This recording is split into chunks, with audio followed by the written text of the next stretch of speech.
250 শয্যার পাবনা জেনারেল হাসপাতালে প্রতিদিন গড়ে চিকিৎসা নিচ্ছে প্রায় 550 রোগী। আউটডোরেও রোগীর চাপ প্রায় 3 গুণ। কাঙ্ক্ষিত চিকিৎসা সেবা থেকে বঞ্চিত হচ্ছে রোগীরা। প্রতিনিধি শহীদুল ইসলামকে সাথে নিয়ে উৎপল মির্জার রিপোর্ট। হাসপাতালের আউটডোরে গেটের সামনেই চোখে পড়বে সারি সারি হুইল চেয়ার, যে চেয়ারগুলো স্থানীয় দালালদের। অর্থাৎ কোনো গুরুতর অসুস্থ রোগী এলেই তারা প্রথমেই খপ্পরে পড়েন এসব হুইল চেয়ার সিন্ডিকেটের। নতুন স্বাধীন বাংলাদেশে দালালদের যে দৌরাত্ম্য কমার কথা সদর হসপিটালে, সেটা এখনো কমেনি। সরকারি হুইল চেয়ার আছে বলে আমার মনে হয় না, কিন্তু এখানে হুইল চেয়ার আবার চাইলে পাওয়া যায়, কিন্তু এই হুইল চেয়ারগুলো দেয় বাইরের কোনো মানুষ যারা অতিরিক্ত চার্জ করে। এসব দালাল চক্রের কাছে অসহায় খোদ হাসপাতাল কর্তৃপক্ষ। বহিরাগত দালাল এবং ওই নানা রকমের অ্যাম্বুলেন্স ড্রাইভার, এরা রোগীদেরকেও বিরক্ত করে এবং নানাভাবে হয়রানি তৈরি করে। এবং এর জন্য আমরা আইনশৃঙ্খলা রক্ষাকারী বাহিনীর সাথে বিভিন্ন সময় যোগাযোগ করি এবং তারা এসে তাদেরকে বিরুদ্ধে ব্যবস্থা নেয়, কিন্তু যেটা দেখা যায় তারা পুনরায় আবার চলে আসে। এটি পাবনা জেনারেল হাসপাতালের নিত্যদিনের চিত্র। টিকিটের জন্য বিশাল লম্বা লাইন, আউটডোরে শত শত চিকিৎসা প্রার্থীর ভিড়।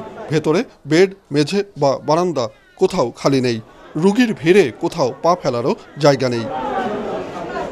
সবচেয়ে নাজুক অবস্থা হাসপাতালে শিশু ওয়ার্ডে, যেখানে 38টি বেডে চিকিৎসা নিচ্ছে 180 জন রোগী। এত বিপুল পরিমাণ রোগীর চিকিৎসা দেওয়ার মতো লোকবল, ওষুধ বা চিকিৎসা সামগ্রীর বরাদ্দ নেই এ হাসপাতালে। বেড পাচ্ছি না, অনেক রোগী, তারপরে কারেন্টের সমস্যা। এখানে বেডও নাই, এসে নিচু জায়গাও নাই, এনে আমরা কোনো কিছু পাইনি। খারার পরে বাচ্চারে আমার এলি রাখার আগে 250 শয্যা হসপিটালে মোটামুটি রোগীর এত পরিমাণ যে পা দেওয়ার জায়গা নেই, প্রায় 2000-এর উপরে রোগী। শিশু বিভাগে রোগীর চাপ খুব বেশি। এখানে 38টা বেড, কিন্তু রোগী আজকে 180 জন রোগী আছে ভর্তি, যার ফলে এক এক বেডে 3 জন 4 জন, মেঝেতে রোগীর প্রচণ্ড চাপ। 250-টিরও বেশি ডিজাইন অপশন নিয়ে ওয়ালটন স্মার্ট ফ্রিজ, বোঝে আপনার প্রয়োজন। 2016 সালে হাসপাতালে উদ্বোধন হয় সিসিইউ ইউনিটের, অথচ প্রায় 8 বছর অতিবাহিত হলেও প্রয়োজনীয় উপকরণের অভাবে চালু করা সম্ভব হচ্ছে না। বন্ধ এক্স-রে মেশিনও। হাসপাতালে আসলাম, হাসপাতালে এক্সি দিচ্ছে, এক্সি বলে হাসপাতাল হয় না, 1-1.5 মাস হলে বলে বন্ধ হয়ে গেছে। তাহলে আমাদের কি সুবিধা পাবো আমরা? এখানে একটা আইসিইউ চালানোর জন্য আমাদের যে নার্সিং স্টাফ দরকার, তারপর ডাক্তার প্রয়োজন। যথেষ্ট পরিমাণ ডাক্তারের এখানে কোনো পদ না থাকায় এভাবে আমরা আইসিইউ চালাতে পারছি না। রোগীর চাপ বাড়লেও পরিচ্ছন্নতা কর্মীর 33টি পদ শূন্য, ফলে হাসপাতালে সর্বত্র অপরিচ্ছন্ন পরিবেশ। হাসপাতাল চত্বরে স্তূপ হয়ে আছে সার্জিক্যাল বর্জ্য। এত নোংরা পরিবেশ হাসপাতালের, যা বলার নয়। আমাদের লোকবলের ব্যাপক সংকট রয়েছে। আমাদের এই মুহূর্তে আউটসোর্সিংয়ের ক্লিনারের পদে 33টা পদ ফাঁকা।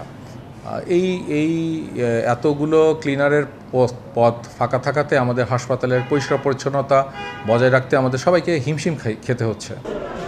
30 লাখ জনসংখ্যার এ জেলায় গত প্রায় 3 যুগেও বাড়েনি শয্যা সংখ্যা, বাড়েনি লোকবল বা বরাদ্দ, অথচ প্রতি বছর ব্যাপকভাবে বাড়ছে রোগীর চাপ।